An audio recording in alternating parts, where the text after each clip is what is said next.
It's on. Great. This is the meeting of the 21 committee. We'll go around the room and start with introductions. Jennifer, you want to start? Jennifer Downstream. Ernie Hall. Amy Domboski? Duke Gray.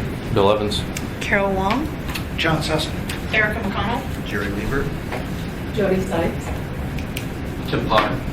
John O'Day. Good morning, everyone. So the purpose of today's meeting, we were just going to start. We didn't know how the transition would go, if we have new faces or not. We knew you guys would be busy. We're going to start with the land use map. My thought is let's start with that. And then I would like to start to develop a work plan as far as how we're going to get through Title 21 and many of the different things that are going to come up. So we'll just start. Who wants to lead off? I will. All right, Erica, go ahead. So, as I think you know, the lead planner on this project, on the land use plan map project, is Tom Davis, who is out of town. So I will be presenting kind of a 10,000 foot level, but I detailed questions may have to wait for Tom. So we'll kind of go from there. John is a good resource here as well because John is working with Tom. So, and what you have up here is the same as what you have in front of you. So what is a land use plan map? Well, it's a regulatory tool that is generally part of the comprehensive plan, and once this is adopted, it will become part of the Anchorage 2020 plan. And it implements visions and goals of the comprehensive plan to guide the location and intensity of uses. So it helps determine what's the appropriate density for residential, going from your very rural low density to your very urban high density. And it helps, as an adopted plan adopted by our community leaders, it helps guide growth in the way that is the most beneficial for the community to promote community health, safety, overall well-being, and provide long-term certainty for planning into the future for developers, investors, and that sort of thing. The plan map that for any part of the bowl, and I'll touch on our adopted district plans on a later slide, but for any part of the bowl that doesn't have an adopted district plan and land use plan map, we are still working off of the 1982 land use plan map out of the 1982 comp plan, because when Anchorage 2020 was done, it only had the policy map, it didn't have the plan map.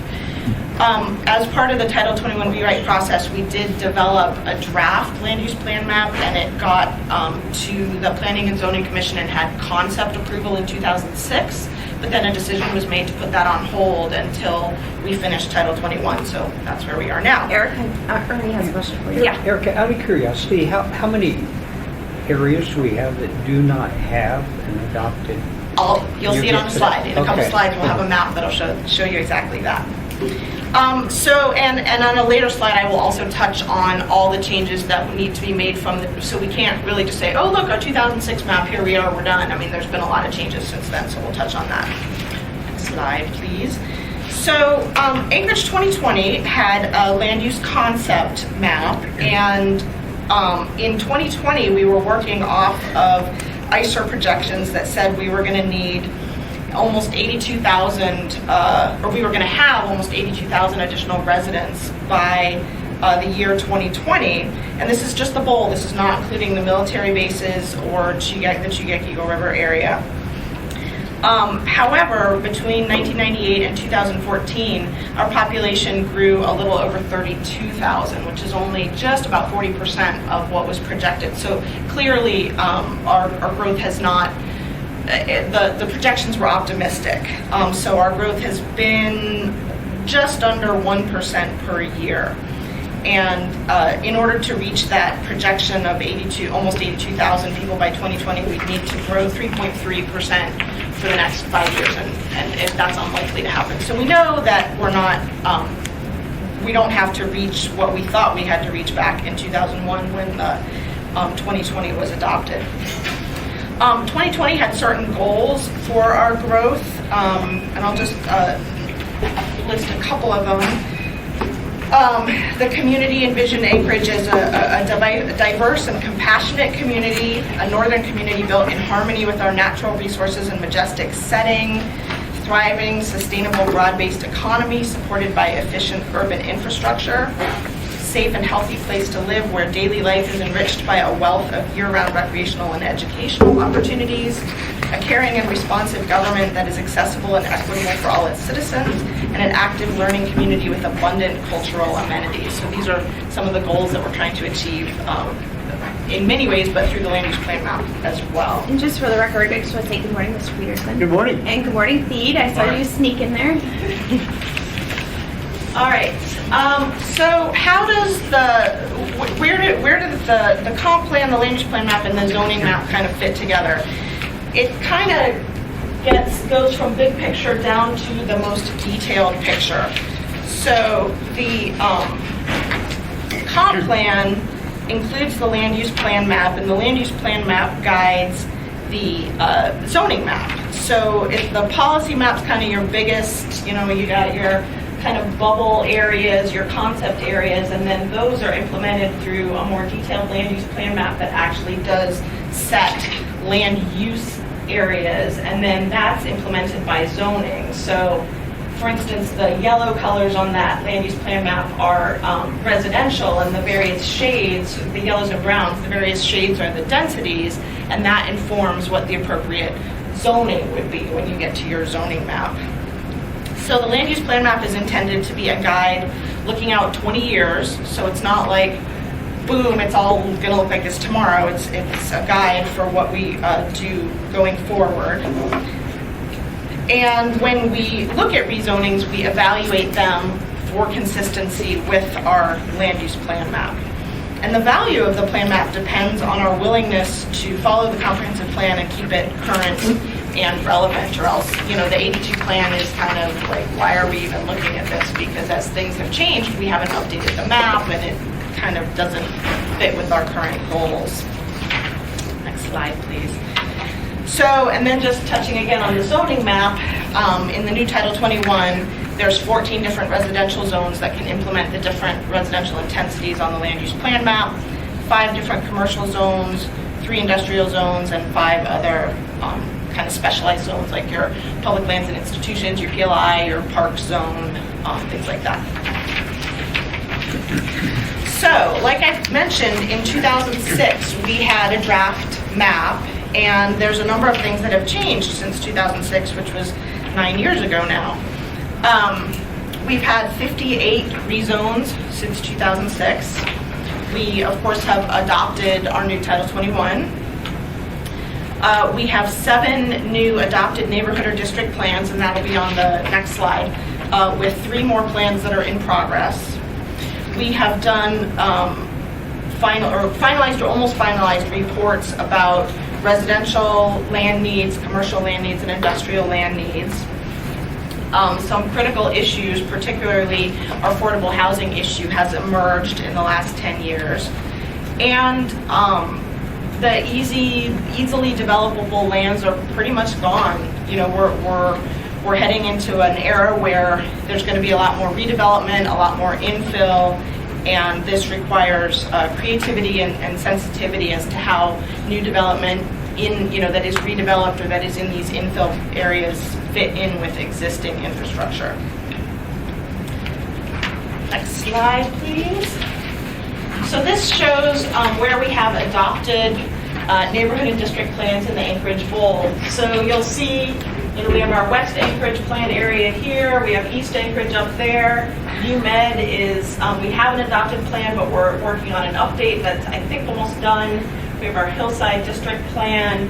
There's Fairview, downtown Government Hill, Mountain View's working on a plan. So it's this gray area that's kind of right up the center, which has no neighborhood or district plan.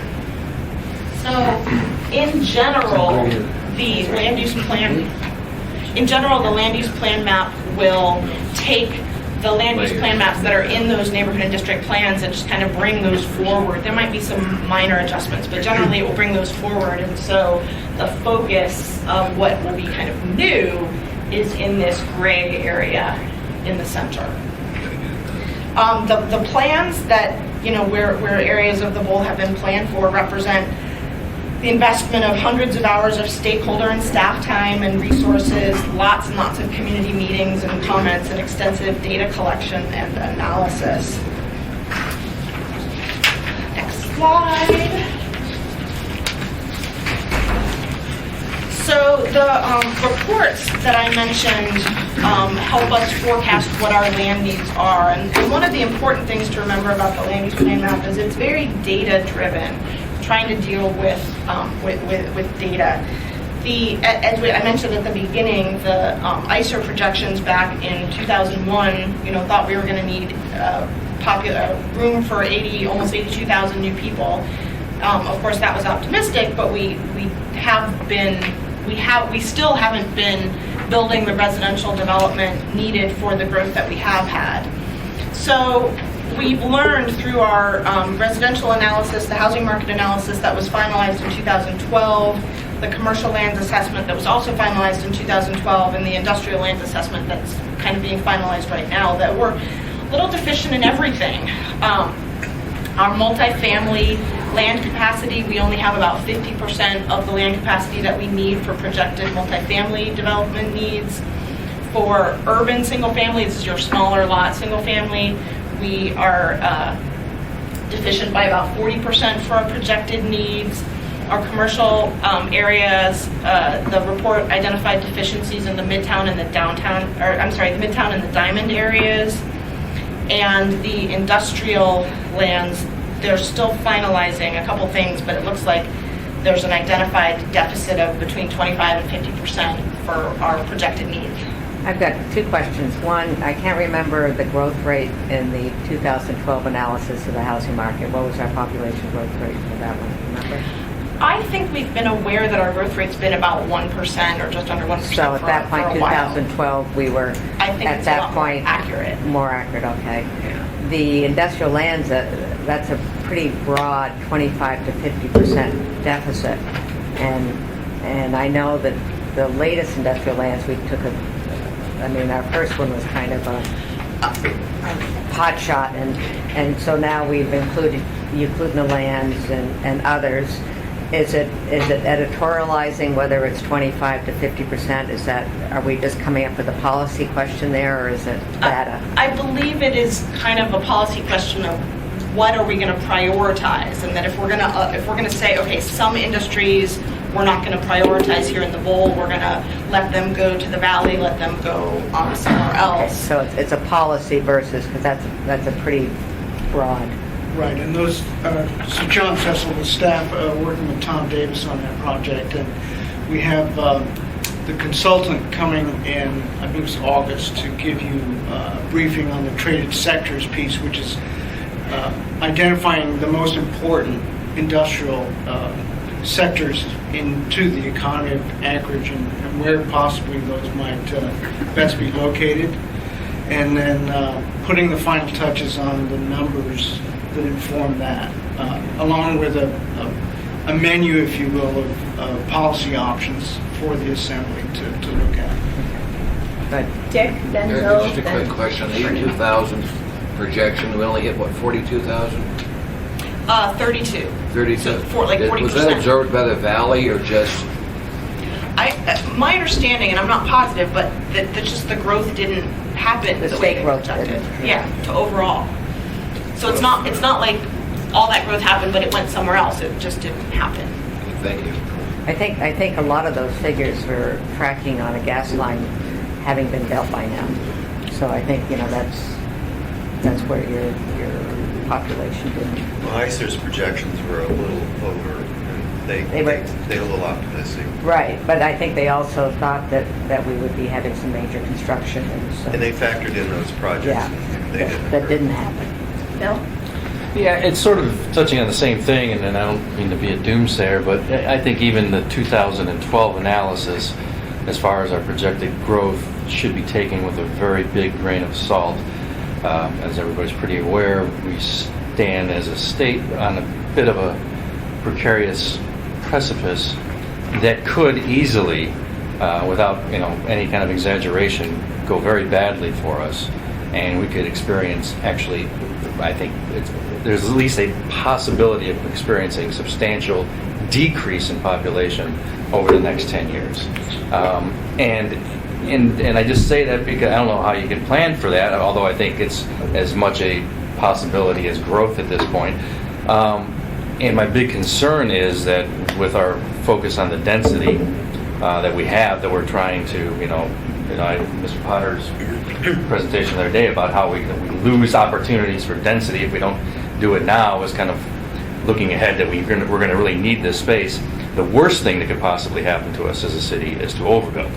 Now, obviously, we're behind the curve and not, but I'd rather be slightly behind our projected growth as far as all this development than to ever get ahead of it, because that on an economy that's based on just property tax, if we ever overbuild and get to the point where we decrease population and have an abundant stock, prices plummet, and then it's really bad. But I don't know how you address that, but I don't hear anybody really addressing it at any level, not just you guys, but I think we have addressed that in some of the housing analysis that we've done. We've taken the position that the economy is in a precarious situation. The growth really has been stagnant for this year. I mean, it's like almost negative. That with all these unknowns out there for our state, we did well in the recession when the rest of the United States was in recession. We're just kind of in a little different situation now with our state functioning.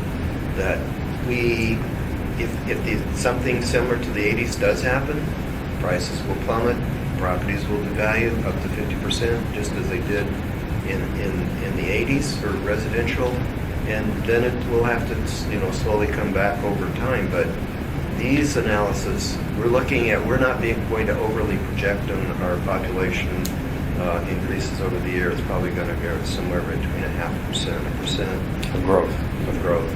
And in response to that, because Ernie and Dick, myself, are been around for centuries. Yes. I was wondering what word she was going to use there. But first of all, this is at least a 20-year projection, and I think to have a 0.5% to 1% projection is good. When you're looking at it over long, we have always been in opposite directions of the national economy. I mean, national economy usually tanks. We're doing all right because we're resource-based. And when the national economy gets better, we tank because we're resource-based. So we have that. We have the history of that. And we have the history also of our state income of that. So you can look at that. I just wanted to share with you in 2008 when I was talking to builders, and I knew at that point that their line of credits had been basically taken away. All their financing had been taken away, and I said, God, I don't know what to say to you guys walking in here. What are you going to do? And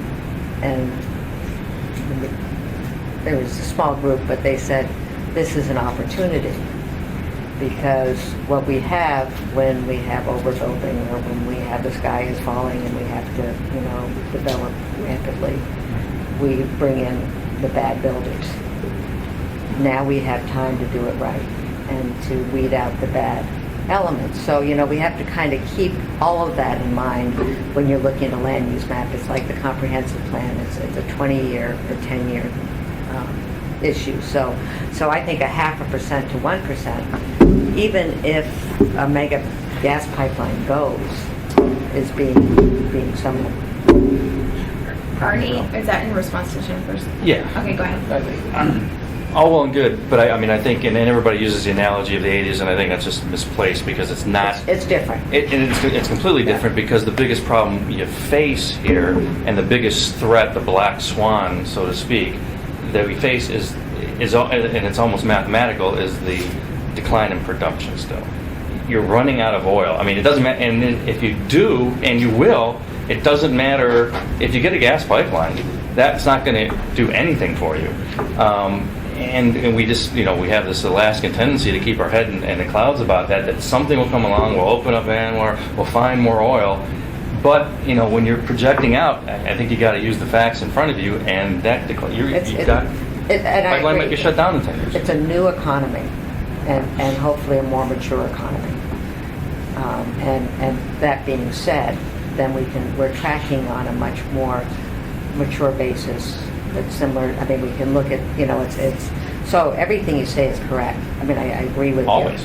You wouldn't say it if it wasn't. But I'm just saying So you think. that just keep in mind that this land use map, the last time it was done, it was in the 80s.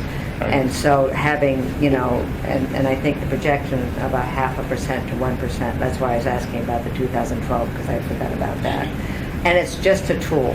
So it has nothing, if you don't have developers coming in and wanting to do something, or if there isn't a market, it's not going to happen.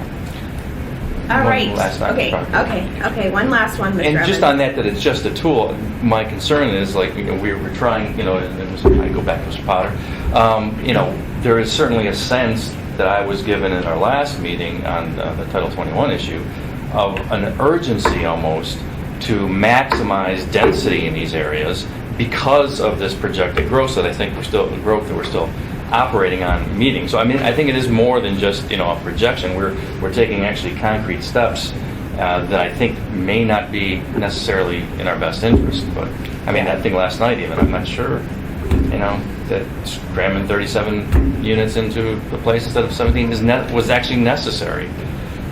Except that had relevance to our comprehensive plan and our land use map.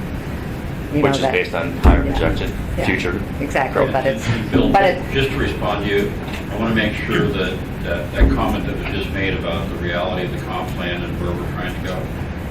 Numbers are one thing, it's the dynamics and the trends within that. So you may have housing stock for that number of people. It may not be the right kind of stock that people want to be in and want to live in and want to stay here once they come here. So you're trying to hit multiple targets. Okay, we're going to get back on track here. Mr. Hall, thank you for being so patient. Thank you. A couple of things that I was going to mention has been touched on, but I still want to come back to it. I think Mr. Trini was kind of on, until we know how many of the people living in the valley work in Anchorage.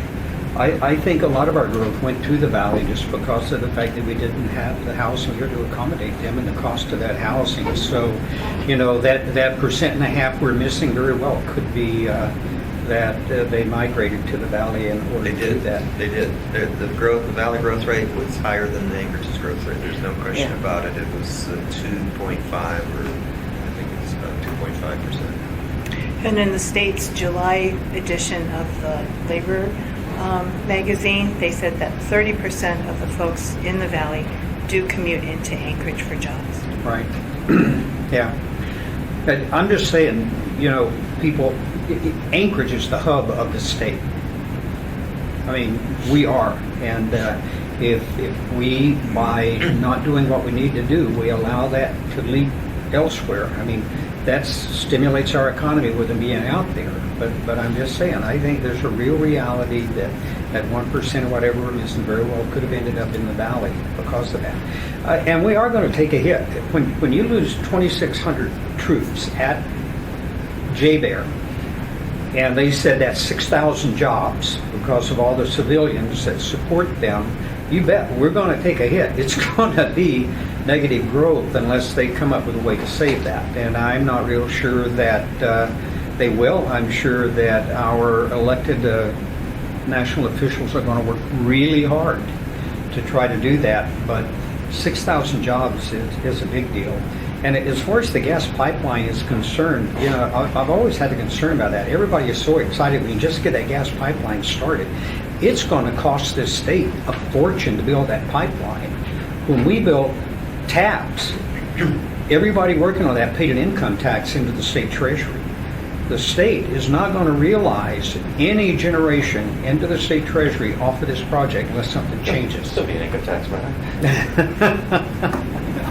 And I was curious last night. I heard somebody during testimony giving the information that Muldoon, I think they said in 10 years, has had 80% growth. That's just not true. I grew up in Muldoon. I know Muldoon, but You're another Muldooner. I am a Muldooner. I moved. It was an interesting number, Jerry.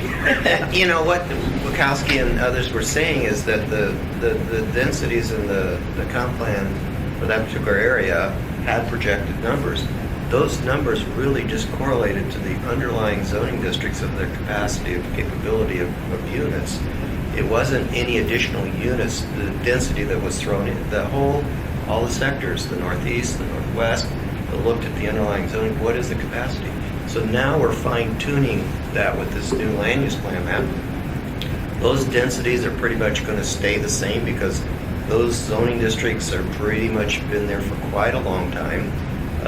But if we're truly becoming urban, and we have a diverse group of people wanting to live here because the oil companies, the production as it's gone down, we've had less higher income people with respect to having $6-8 million homes.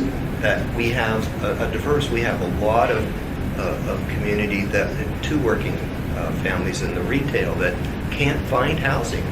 And that's why we really focused in on workforce housing. The last time we amended the ordinance for workforce housing when working with Widener was to be able to give them incentives to provide more of that housing. That's probably going to be in the urban area, in a denser area. But and I was quite happy to hear that those units that they're building in City View 2, those are efficiencies because that's probably what is needed in the downtown for the millennials that want to live there. The synergy starts to take place of efficiencies or one bedroom. And I can tell you the administration's focused on the downtown urban area to make all that happen. So we're going to be looking at that closer. Mr. Peterson? Thank you, Madam Chair. And I was going to say more or less what Ernie said about the 2,600 troops and the 6,000 jobs. And the majority of those troops live off base. I mean, there are some that live on base, but the vast majority live off base. And so I actually expect housing prices to go down in East Anchorage, rental rates to go down, unemployment to go up, that type of thing. Unless something major happens. I know they're going to try to stop this in D.C., but the Defense Department's got to cut $1 trillion, and so they got to let some troops go. And we've sort of been lucky in the past and haven't lost large numbers. But I don't think we're going to be able to avoid that this time. Mr. Train?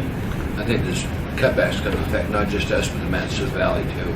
There's all the military people that couldn't afford here that bought in the valley. And I think you'll see the prices fall up there if they've got overcapacity and no one buys them. So not going to be us, it's going to be the whole south central area affected by this. The 6,000 jobs, a lot of jobs. We like to claim we're not, and on the military basis, but we are. The state dollars coming in. Mr. Potter, did you get a chance to get your comments in? Yes, I did. Okay, I thought so. Jennifer, did you have anything else? Okay, Erica, you can go ahead. Okay. Let's move on to the next slide. So there are a lot of issues to be resolved before we're ready to release a draft map. We are looking at, reconciling the need for residential land, the need for commercial land, and the need for industrial land. We are looking for opportunities to do some targeted increases in density for multifamily. And listening to the conversation, and I certainly take Mr. Evans' point, but trying to find that balance of what types of housing choices are available to the community. I mean, we have had very tight rental markets over the last couple of years, and hearing about what people can afford and the increases that we have had in the retail service sectors and in the medical sectors, looking at providing the types of housing that people can afford, we definitely do need to up our multifamily stock. So looking at opportunities for increasing density in certain areas.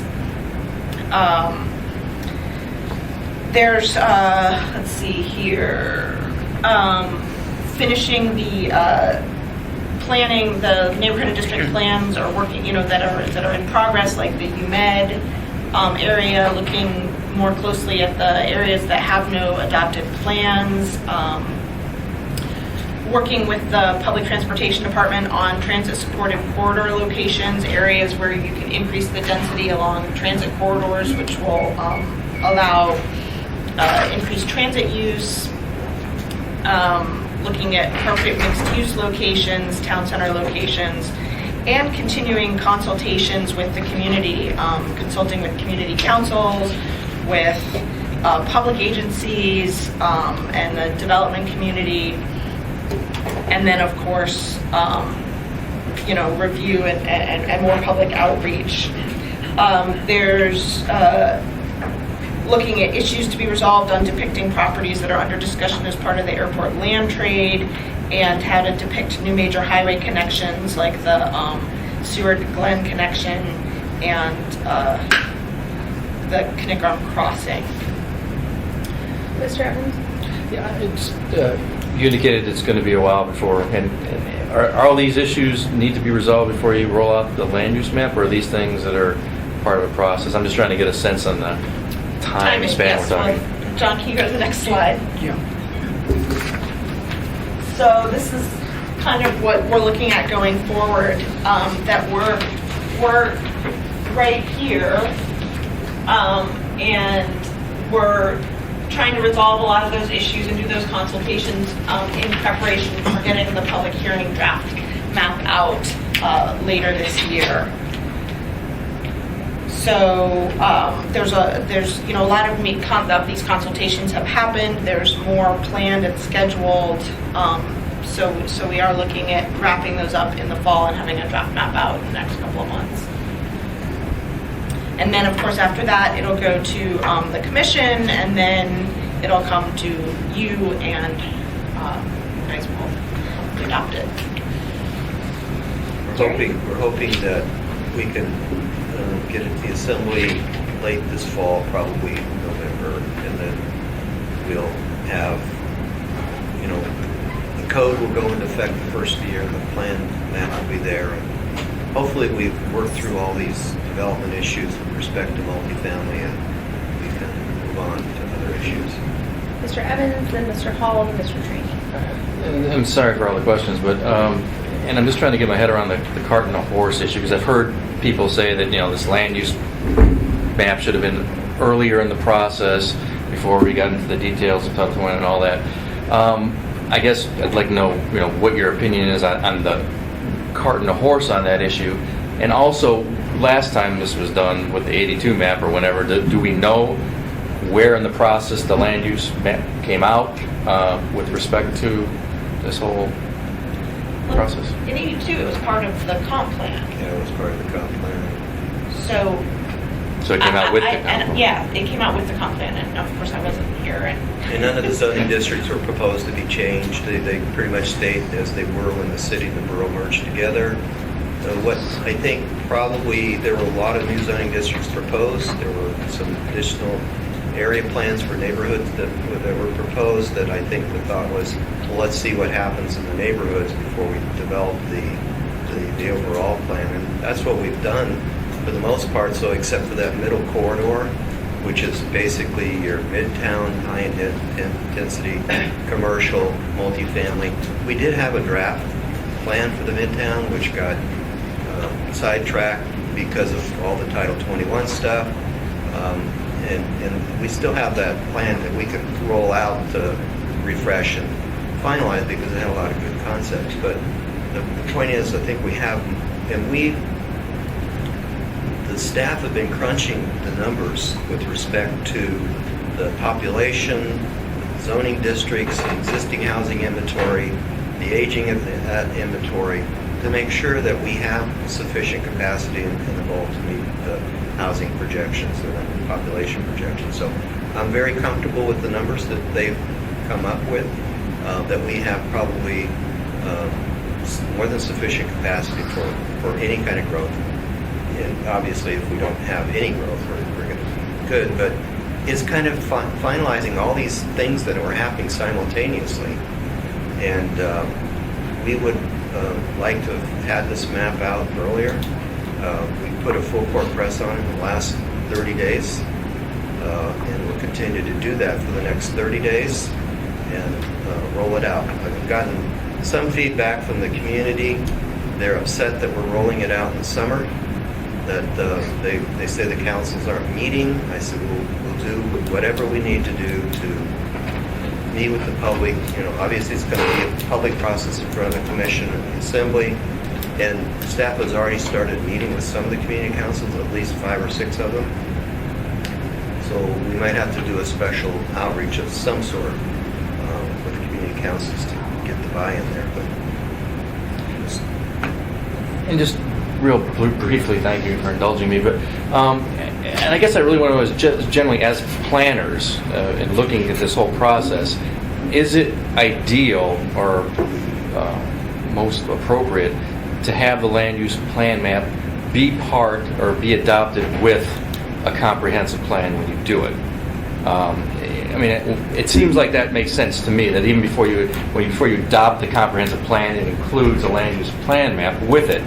And the reason I say that is it's almost time to do a comprehensive plan again. It's been so long that I don't know that, adopting the land use plan map now and then starting the process again with the comprehensive plan, I just want people to be thinking about that. we just talked about the 2020 plan this morning, and we are going to roll it out into the administration that it needs to be updated.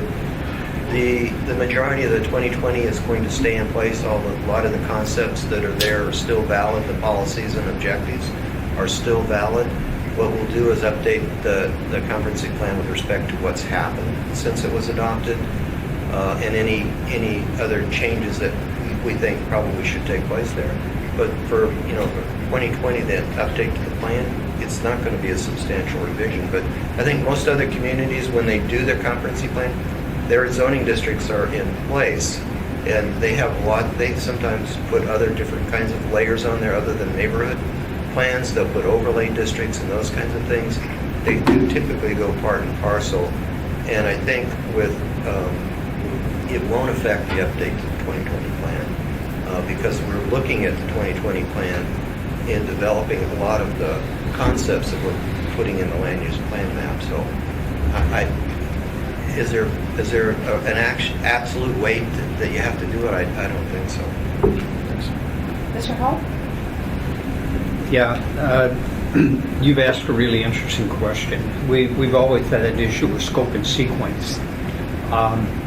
And it is crazy because when we adopt the West Anchorage District Plan, it kind of trumps the 2020 plan because this is the latest thing that this community has asked for. And my real concern that I want to address is basically what you touched on, Jerry, is this, we're looking at community discussion draft map June to the fall of 2015. When I came onto the body, we were looking at adopting the West Anchorage District Plan. Well, they got me convinced by my community councils. They just threw this thing at us. We haven't had a chance to indulge. I actually ended up delaying that plan a year. And when we got down to public testimony, they were testifying exactly the same thing. We haven't had time to really get into this. And I'm going to tell you, the people that we're talking about that hadn't had time were 12 people in my district. 12 people. And they managed to stir communities up enough constantly that you just come up against a wall. I mean, last night when I heard them talking about the land trade, the thing they asked for was put together a task force and let a task force look at it. Task force was put together, significant money was spent, a plan was developed, and you got the same people standing there saying, well, the task force doesn't count because it didn't come to the conclusion that we wanted. I don't know how we deal with these very small special interest groups that honestly just strangle process, because when we're looking at community councils being done with this, they meet in September. They're going to immediately tell you, well, our first meeting, all we're going to do is get a chance to look at it. We'll appoint a committee. Committee will look at it. That part right there, community councils can tie up for 6 to 8 months. Unless you come up with a plan, Jerry. I think some of the community councils have been the most vocal, should be happy with, because for the most part, the plan map is reflecting the most recently adopted plan. And for the West Anchorage, there should be no significant new issues out there. on the land use plan map. So one of the most vocal people that talked about not having knowledge about it, I think will be that when they see it, I think they'll be relatively a little more satisfied that nothing substantial is changing in their neighborhood. Mr. Trainee, then Ms. Johnston. Thank you, Madam Chair. Jerry, as you've got this coming forth, I meet monthly with the Federation. I've got arguably 32 presidents there. Meet the third Wednesday of every month from 6 to 8 over at the Federation headquarters. So let me know what you're bringing forward. I'll start hammering all the presidents to let them know this is coming. We'll present. Now, some do meet in the summer. Some of the community councils, not all of them, but some do meet. We'll be more than happy to present to the Federation. Campbell Park is one of them that meets, and they're the Midtown University affected. They're meeting all summer. John says we have Yeah, presented to the Mr. Federation. Trainee, you may recall that Tom Davis and I did I know. presented to the Federation, and we've actually had 19 community council meetings planned. We have 7 left to complete of the ones that we've contacted, with the understanding that we're circling back to the Federation and talking to those folks again, and trying to move that. Well, just whatever message you guys have, you want me to take to them, let me know, and I'll give it to them so that they can't say we didn't know about it. We'll give you a Because better- we've all got the people in West Anchorage and various community councils that, then I know who you're talking about. We all do. Ms. Johnston and Mr. Hall. So- One last thing, Jerry, on the 82 program, I think, from Midtown, you said you still have it. Give me a copy, if you would, please. I'd like to go refresh it. Because I know we were talking about getting mother-in-law apartments across Midtown as an answer to part of the home need for the university. So I'd take a look at that again. We'll get that out and get it to you. Thanks, It's a good, it's more than a rough draft, but it's a pretty good document. And our Title 21 rewrite accommodates mother-in-law apartments from Midtown. The process here for the community councils and the way maybe of addressing it is the community council's opportunity is at planning and zoning and assembly. So as this is being taken at the community councils, I think it needs to be, in planning and zoning, you're targeting October? Or when? September. So they need to know that if they want to get written copies to the planning and zoning, that they need to do it by September. And that if they miss that opportunity, it will still go into the assembly packet. So no matter when they're meeting, how they're meeting, if they know the timeline, and that's what Mr. Trainee can do at the Federation, is say the timeline is this, these are your opportunities, you have 2 bites at the apple to reflect upon this, then whatever they say when they come up before us, they've known the rules before they got there. We'll get that scheduled to you, Dick. If you would, please, sir. Thank you. Mr. Hall? I couldn't agree more with what Ms. Johnson said. We need to follow code, which states there's a timeline, you deliver it to them, it has to be delivered back, and it comes before the body. The trick is keeping some assembly member from sitting there when you have a few people show up and say, wait, we haven't had a time. Well, let's, move it. Because I would tell you, you came out and did a presentation on the parking garage at the corner of Jewel Lake and International Airport Road to the Spenard Community Council. That was in the spring. We come back in the fall. That project's actually moving. Spenard Community Council just come unglued because they swore they didn't know anything about it. We have never been notified of this. I had to come back to the planning department and get the date when they actually went out and did the presentation. I mean, I was there. I listened to the presentation. But the thing is, we can't legislate human nature. Yes, I know. But the thing that's unique about community councils is Spenard's kind of a classic one. That thing is kind of, it morphs continuously. The people that are there in the spring, they may not be the community council in the fall. So that's all I'm saying is what we need to do is we follow code. You finish your job, you deliver it, as Jennifer says, you've got this time and this time it is for the body, and the body has to stay strong and say, no, it's time for us to take action on this. I completely agree with you. I would say, you know, I'm one of the biggest community council advocates. I mean, I'm very involved in our community councils, and but I literally have no sympathy when they say they don't meet over the summer, because there's many of my councils that have somebody that watches planning and zoning, and if an issue comes up that's impacting the council, they send out an email, do you want to meet about it? And if it's an issue that's important to the council, they meet about it. We just can't. This is an important issue to all of Anchorage, and so I think, you know, we can't hold it up because, you know, 12 people that happen to be at 2 or 3 community councils don't want to meet over the summer. I mean, that's my opinion. One short thing. Yeah. 12 people out of the 40,000 live in the community council area, is that what you're telling me? No, Because no. I know what I'm saying a lot of times is you've only got 12 people there at the community council. They represent 40,000 people. I could get 12, tell them to come to the meeting, and they come a completely different position on it. Oh, yeah. Sometimes we don't look at the community council and how many people are actually showing up, and are the crazies compared to the amount of people that live there. Well, and we can see it's cyclical, right? So when a big issue comes into a community council that impacts that neighborhood, like a Montville, the council completely changes. You know, it might historically have, you know, been a makeup differently for 15 years, and then the issue completely changes the makeup of the council, which I think it's always good to inject new blood. But that's my point. So when we look at this and I see the community discussion, as long as the public notices have adequately gone out by code, and we've done the proper things like you guys are saying, you follow the code, you know, when they come up before us and say, well, we didn't know, you know, I can't make you check the website, but I think that's their responsibility as citizens. I agree. All right, moving along. Go ahead, Erica. One more thing. Yes, go ahead. And we are taking great pains to document who we've met with, when we met with them, so that you will know that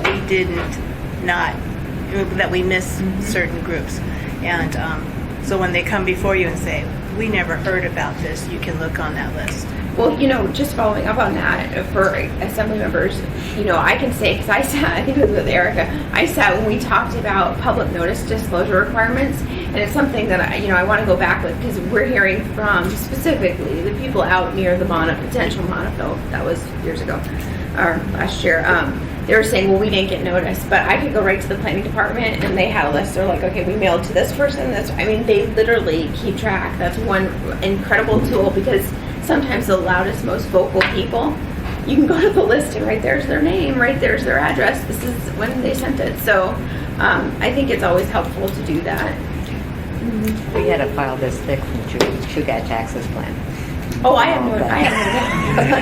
I do want to let you know, this is not a project that we would get mailed notice on, so people will not be getting any mailed notices in their mailboxes. It will be, you know, there'll be the public notices on the website, and the community council will be noticed, and we do the Nixle alerts that probably many of you are signed up for, but we don't have, you know, a ton of people signed up for that. We're still working on outreach for that for our planning alerts, but there won't be any mailed notice.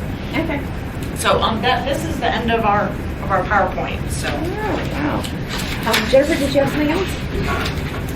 Well, I think that's you know, a good start, and I think, you know, I kind of, to some degree, agree with Mr. Evans when it's like it would be very helpful to have the map first, and then you can kind of, but. And if you know, the comprehensive plan, and none of us, maybe Mr. Trady was around, but when it was developed with consultants. Sheila Southcraig was the driving force of it, and so it had it was an overarching plan. A lot of energy. You know, I just can't come up with the proper words. But that being said, you know, and so, you know, it was a moment of change, and we've been sort of reeling from it ever since. Mr. Hall? You know, Is it possible to fill out the rest of the dates on that chart, Jerry? I mean, when you would be targeting it being... That's what we're going to give Dick and the rest of it. Yeah. I think what would be very appropriate was if we had that completely charted out and we as a committee adopted, and The process? I mean, we do everything we need to do to hit the dates that we're projecting with the determination that we don't want to let those dates slide. That's a great idea. Mr. Evans and Mr. Trainee. Just wondering, are we at a stage in this process, or that leads down to the zoning map, that we are aware of specific changes to zoning that the city would want to take proactively? We do. We are. And one of the things that you'll see in this land use plan map, and I talked about a little bit earlier, is along 4 major transit corridors, you're going to see them identified, you're going to see them bubbled, you're going to see some additional commercial and residential density behind it. So that's one thing that you're going to see. And we're going to identify where we think the R4A districts should be. And then after the plan map is adopted, R4A districts being the most dense urban, we're going to follow through with area-wide zonings to implement those R4A districts. And that was one of the problems with City View, because really that is targeted on a transit. I mean, if we had had this map a year ago, this would, we basically, the private developer had to do our work for us. Right. That's right. Mr. Trainee? As Mr. Hall pointed out, we need to get all the dates laid out so we can interface this with other things we've got going on in the assembly. Because November is our budget time.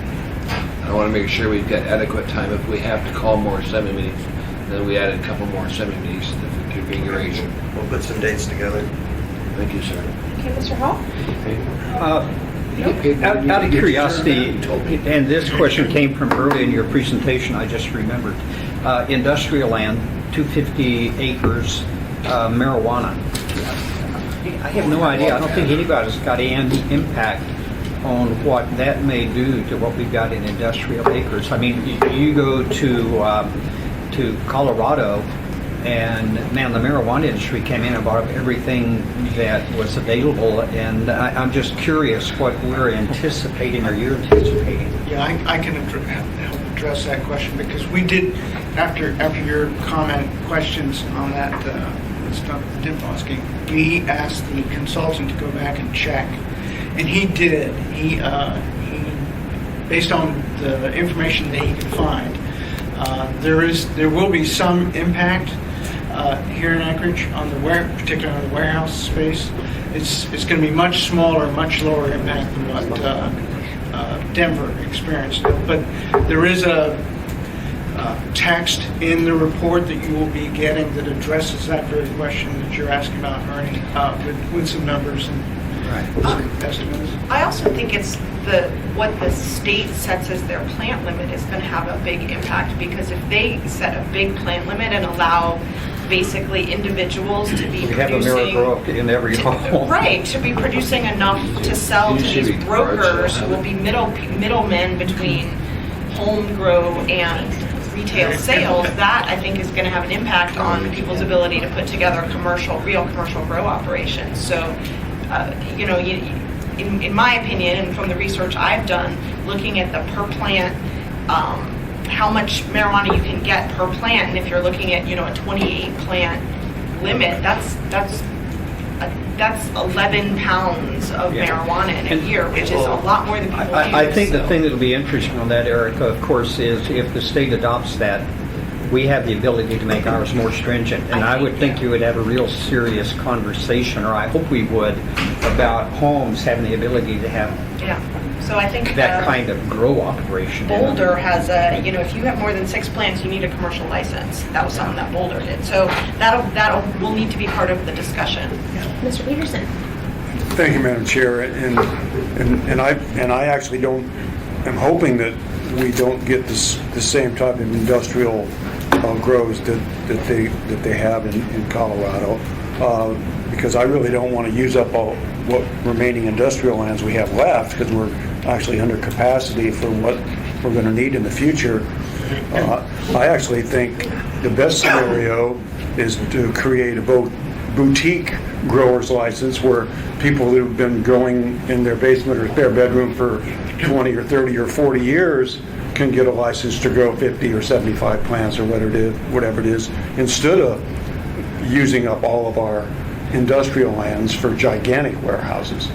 Technically, it would appear that the decision is going to be if you are in a grow operation prior to it becoming legal, you're not going to get a license to have a grow operation. I don't know how they're going to run that one down, but that's kind of the direction we're going. Part of the reason that this initiative passed is they want to bring marijuana out of the underground market and make it commercial. And I think right now the Valley is talking about not allowing commercial grows because There's a ballot initiative out there right now. the vast majority of marijuana is grown there in the black market right now, and those guys don't want it to become legal because they don't want the competition. Are they the sponsors of the ordinance? So, Mr. Evans and Ms. Johnston. And it's not about marijuana. But it is about a comment that Jerry made and then sort of Jennifer touched on it. It just kind of disturbs me a little bit. Is the concept of the comprehensive plan. I don't think I was even this. What year did they do the last comprehensive plan? Over what period of time? During Meister's administration. Late 90s, it was adopted in 2001. Okay, I just had gotten to Alaska in '98, so I remember reading about it. I wasn't involved in it, obviously. But I do get the impression that it was sort of a sea change in the way that Anchorage looked at itself and looked at its future. And that it's always been my impression it's sort of a philosophical battle that goes on between those that are trying to create sort of a Portland or a European city out of Anchorage, and then those that see Anchorage as a commuter car town and all that. So I always envisioned the fact that the next comprehensive plan would be an opportunity for that to be revisited, to have that debate among the citizens of Anchorage, who I think many of whom don't necessarily agree with some of the things in our current comprehensive plan or that direction. So I'm a little concerned that the view is that that all we're going to do for the next comprehensive plan is sort of tweak it and then not have this full scale, full citywide self. It'll be full scale analysis. citywide, but I don't. Just looking at it overall, I don't see a lot of negative in the current comprehensive plan that people would want to change to something else. That it's like the underlying zoning districts that we have that we've worked with for years. Part of our problem is before unification, when the borough decided to do zoning, I know there's firsthand experience that they went to the planning department. They said, "How long will it take to do an analysis of what we should do for zoning?" They said, "Oh, it'll probably take about a year." They said, "Well, we don't have time to do that." So they went through hearings, and people just stepped up to the podium and said, I want to build some rental units, so we got some R2. I want to have an industrial use, so some R1. It was just kind of whatever. So we've kind of been working to kind of ameliorate and fix those issues of the past. And we've made quite a bit of headway, but we still have some real inconsistent zoning districts that are adjacent to each other. But my point is, it's a slow process, and that's why in the update to the land use plan, there are some pretty innovative things that we're going to be talking about, but there's not going to be a lot of substantive change over the neighborhood adopted plans because they're the most recent what the community's looked at. There's not going to be a significant amount of change there. And the same thing with the comprehensive plan. I don't know of many negative elements in there. There are some outdated things in there, but I don't truly know of any gross negative things in there that we would want to change. Ms. Johnston and Mr. Tierney. Oh, I was back to pot. One of the things we have to keep in mind is that we're really limited in small market. And then the other thing, as far as if there are warehouses, they will be going where the energy is the least expensive. And it might be our Sheep Creek redevelopment plan, but Our committee prefers the term marijuana or cannabis, please, not pot, okay? okay, Oh, I didn't get that. whatever. No, I keep saying pot too. Easier. Mr. Trainee? Thank you, Madam Chair. Ernie, just as you said, we're the fiscal center of Alaska, we'll also become the marijuana center for all Alaska, because we're a distribution point for the entire state. We take a look at how you can get it to the rest of Alaska. Anchorage is right there, so I think there'll be a lot of distribution businesses sending it out to the bush, so those areas they can have it. But you were talking about Portland. Portland was used as a model for a lot of our planning during that time. The whole concept of town centers came out of Portland, because I was on the group that went down there and looked at it. You have a lot to answer. And we also had consultants from them. Yes, but it was designed to look at Portland to see what we could learn from their experience. Eric, when's the next P&Z meeting? Next Monday, the 20th.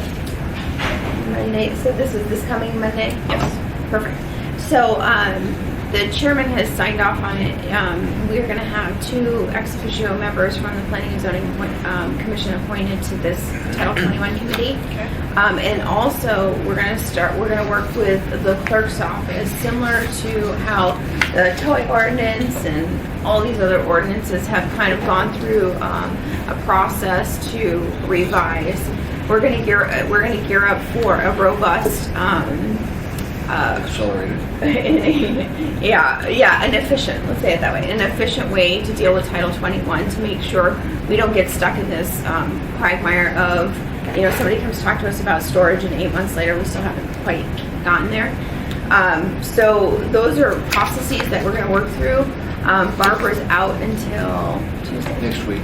Yeah, I think I'm meeting with her on Tuesday. So we'll have to work closely with you to figure out exactly, how we're going to set up this process. But it's something that I'm committed to do, and I have a little time on my hands, so why not? You said you wanted to go over the ordinances that were introduced last night. Do you want to do them today? Well, no, I'm not prepared to do them today, but my intent was to have a meeting next week. I have both of them here. I think it was 9F5 and 9F6 last night. They were both introduced.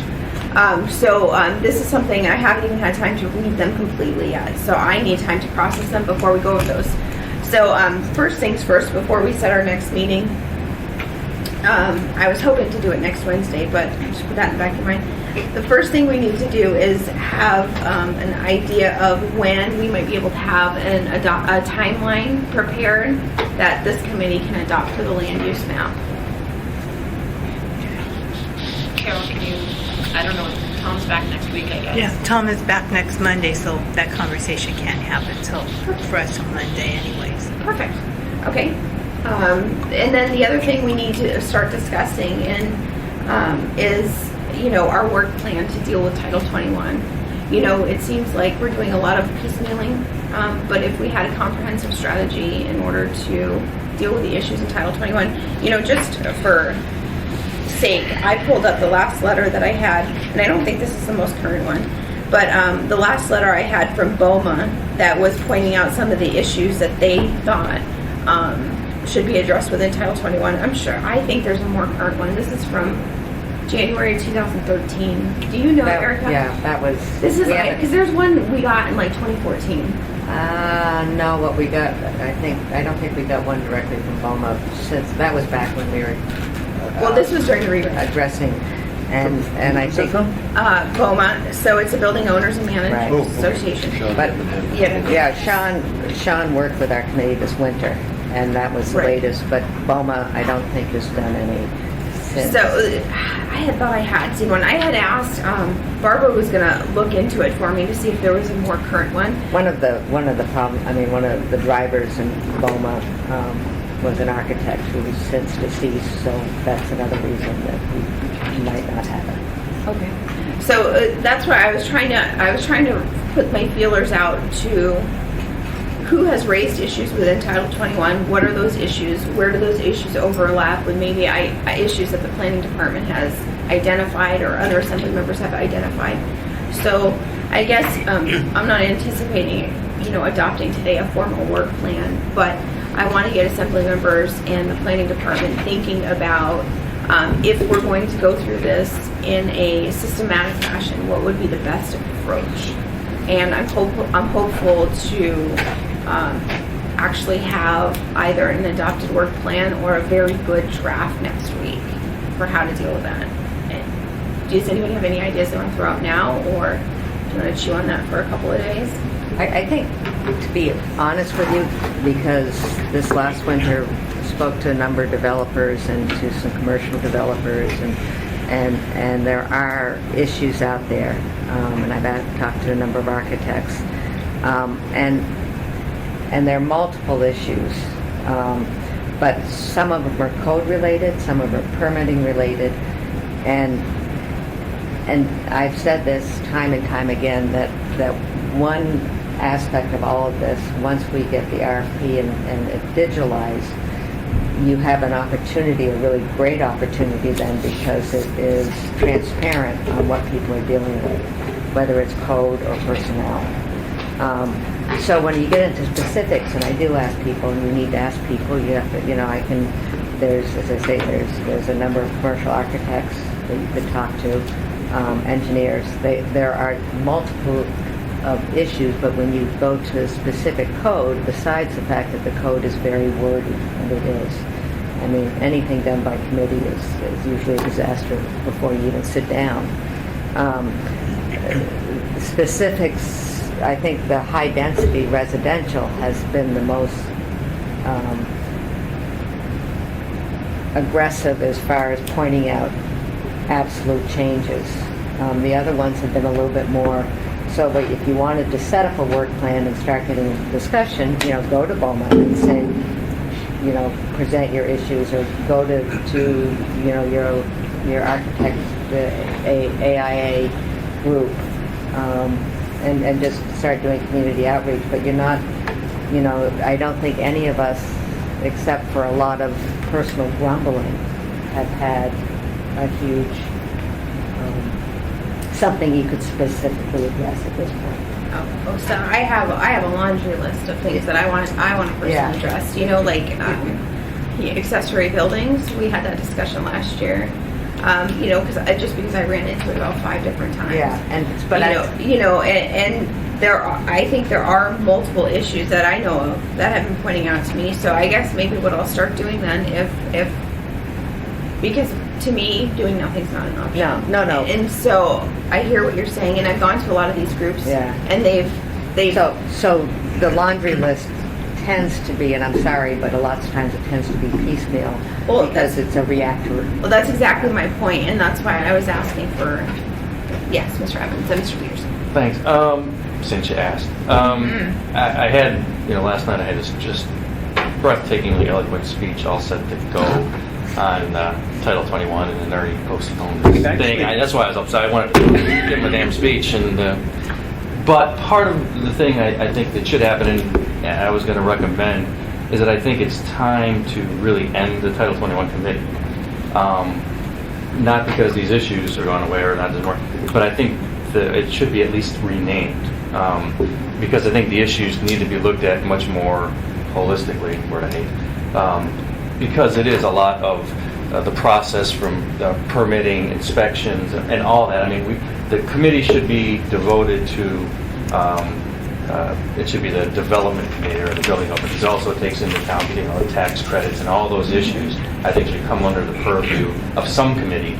And I think by just, and sometimes, a rose by any other name, but just calling it a Title 21 committee has us just focus on that code, and I think we need to really start looking at it a lot more broadly. So I would recommend that, and then that brings in a lot of other issues. I think that's a great idea, and I think it's because many of us don't look at this in a silo. When I'm looking at Title 21, I'm also looking at it from an economic standpoint and a realistic standpoint. And we do talk a lot about process. I hate to say it. You guys get beat over the head, because people love to, planning department, It'd be very healthy to do exactly that. Yeah, I think that's a good suggestion, because I think many of us do. I mean, Jerry made a comment at the work session. There's a lot of other factors other than just code that might be inhibiting some of the growth and some of the numbers that we see. And I think that's a healthy way to look at it. Names of the community. Yeah. Some names. But just as anecdotal information, we are moving forward on e-review for the building side, electronic plan review, which will probably a 30% gain efficiency on private sector, public sector side. And then it has capability of going to the other entities of AWU and others to be able to use that kind of And it will be transparent, because one of the problems with the current permitting is, especially for a major development, you go up to the permitting and they say, well, okay, no, this is our, no, we don't like this. So then they have to redraw or redraft all these maps again.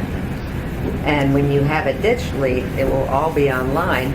And not only that, when you have somebody come to you as a constituent and say, I'm having a crap load of problems, you're going to be able to hopefully go onto it and say, so tell me specifically. Even though you're not an engineer, you can at least get, you can at least have something.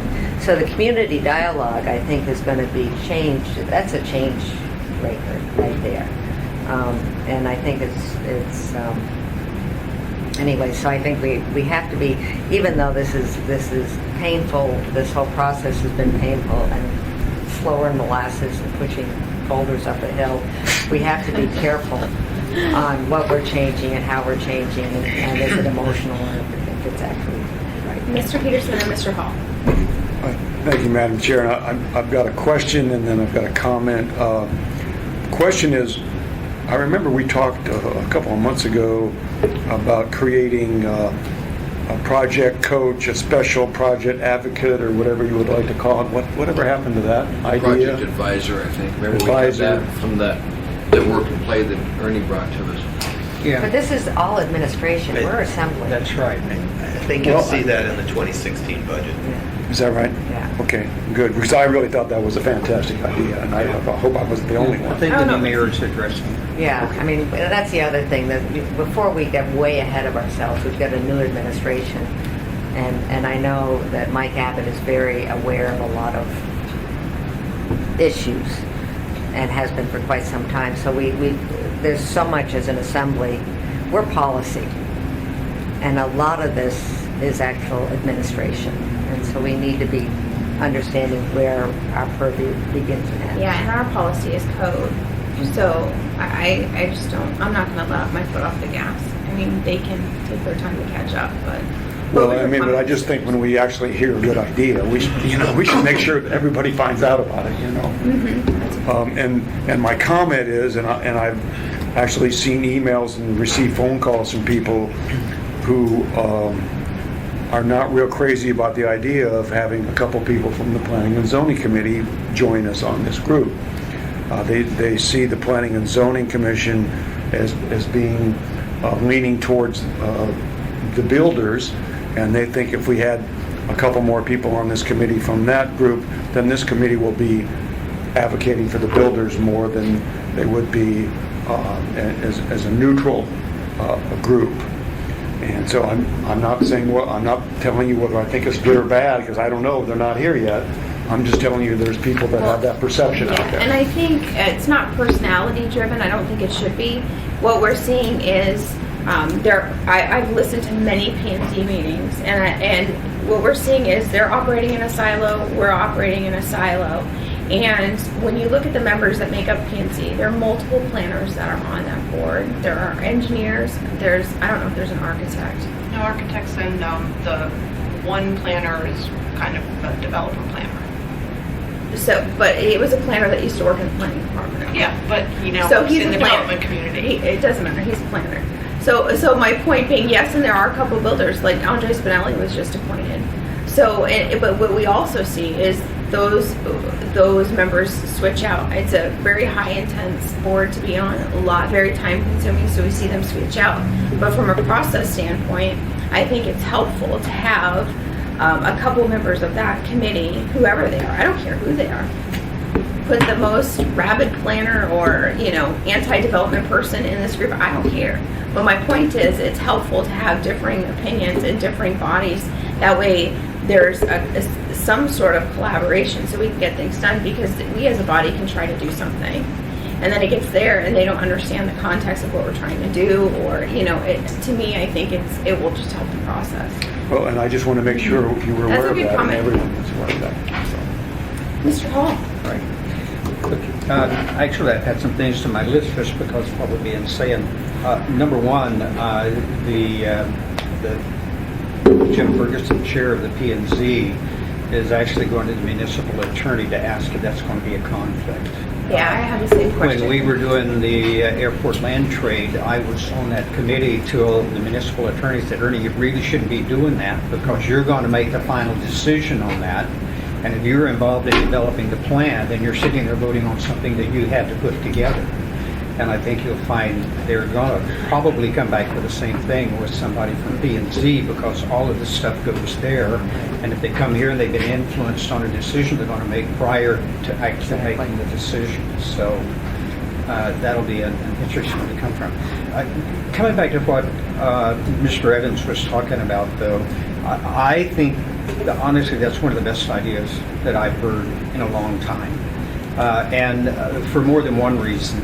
You know, I made comment in assembly meetings that the one thing in assembly meetings, the one thing that's got continuity in municipal government is the assembly.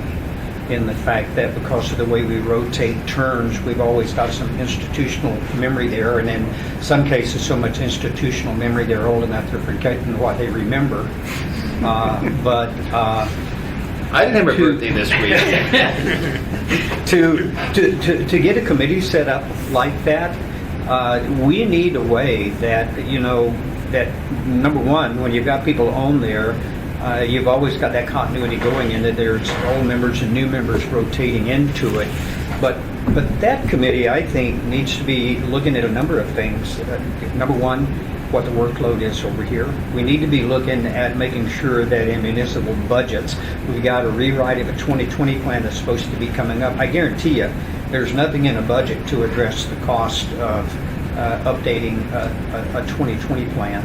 And it's also the fact that we really don't have good gatekeepers for any of this stuff, in that committee should be aware of, we did the 2020 plan in 2020, on this date we're supposed to revise and update that plan, and they should really have a responsibility to make sure that the rest of the body is aware, and this is coming, and we need to be looking at what's going to be necessary to make it happen. So I think it's an incredible idea, but I think we should really look at what they should be looking at and being responsible for.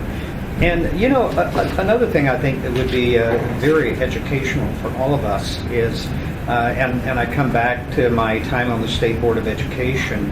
When you're on the Board of Education, everybody comes in there and tells you everything that you're doing wrong. Particularly, you've got too many administrators, when you know that without the administrators, you don't get the state money, you don't get the federal money. I think it would be a good opportunity for us to get a presentation in exactly what it is, why, you know, the planning says, well, we had to drop that to do this, to do the other. I don't think, honestly, as elected officials, we have any idea what kind of a burden we place on municipal employees. It's just like, hey, I need this one, take it.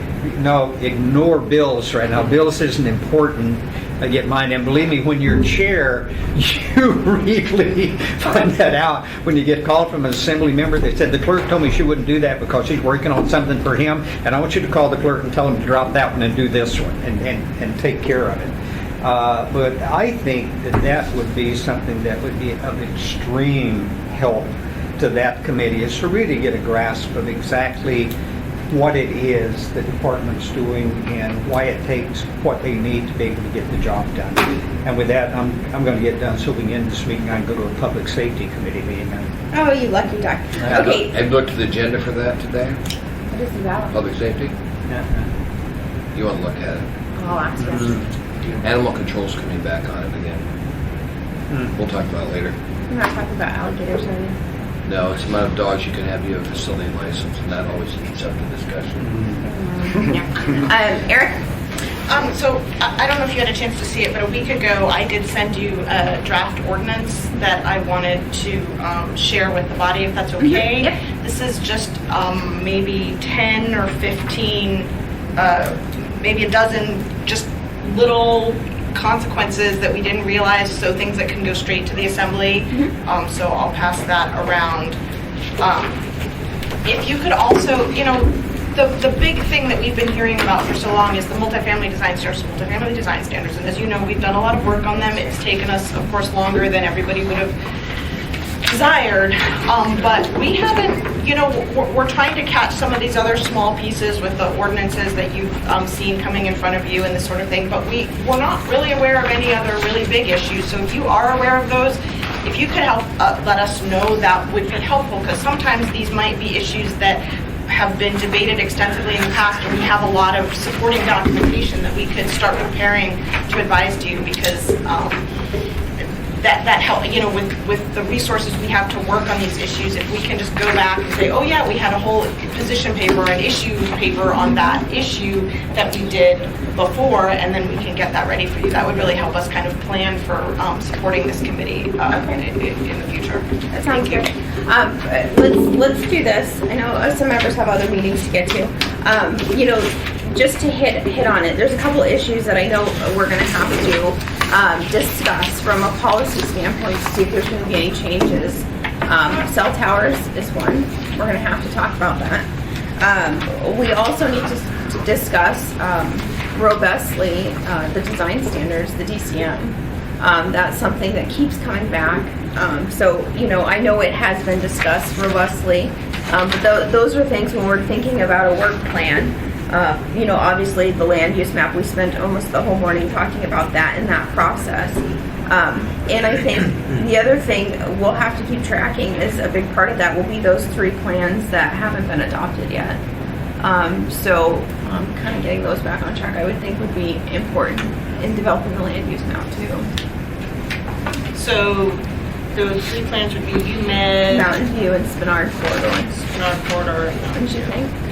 I would think. So, you know, just sitting here today, you know, the things that were popping in my head as I was thinking about those things. I mean, these are all things that I know. I mean, every time a cell tower comes up, practically, you know, we have this discussion again, and we keep talking about. And I know because I looked it up in Title 21 to see. Okay, let me remind myself exactly what's there. And I think from a policy discussion, we should actually have that discussion of.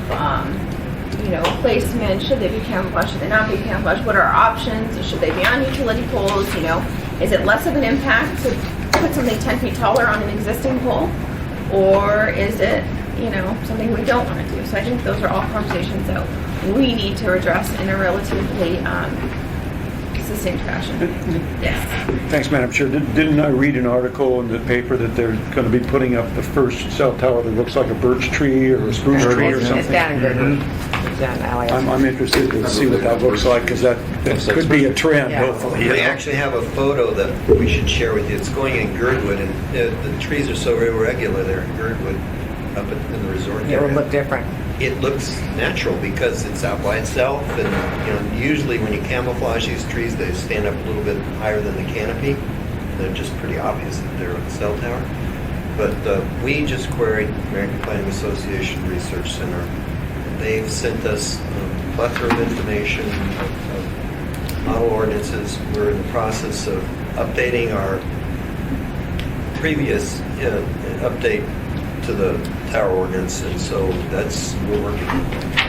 Good. You know, and that's something I know we've talked about in the hallways a little bit. I know many of us have had those conversations. I've pulled up many pictures online of what different things can look like. Palm trees are nice. I was in San Diego and they have palm trees there. I'm not sure we could put one here on the That's hillside. right. I saw those when I was in San Diego last winter. One of the things the industry has talked to me about as far as the trees is that it's a larger platform for wind.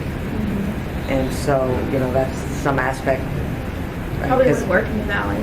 Well, or up on the hillside. Right. And that's why we have to think about, you know, I hate to say it goes back to, you may have an overriding policy, but it's still, there are site-specific considerations that I'm sure you guys will consider when pruning them. We still have dead spruce trees from beetle kill, don't we? Maybe we could design one to look like that and merge in the rest of the inside. All right, if members will, on that note, if members will look at your calendars, my intent for the next meeting will be to discuss these 3 ordinances.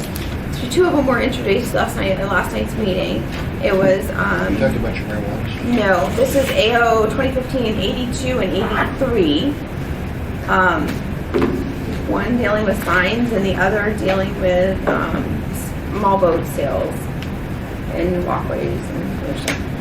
And then the one that Erica just handed us, it's unnamed, but it's regarding waiving review by the, what is this? An ordinance amending acreage. Oh, these are those small revisions Erica was talking about. Yeah. Glad to see the one Okay. on page 4. So I would like to, rather than just glance over in 5 minutes, everybody has them now.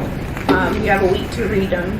We'll come back next week and we'll discuss them and if there's any issues or anything. What time? I'm thinking 10 o'clock on Wednesday. Does that work for everyone? Is this room available next Wednesday? I think? I'll have to check. We'll make it work. Yeah, we'll kick whoever else is here out. I'm seeing this as a developing trend, just so you know, Wednesdays around 10.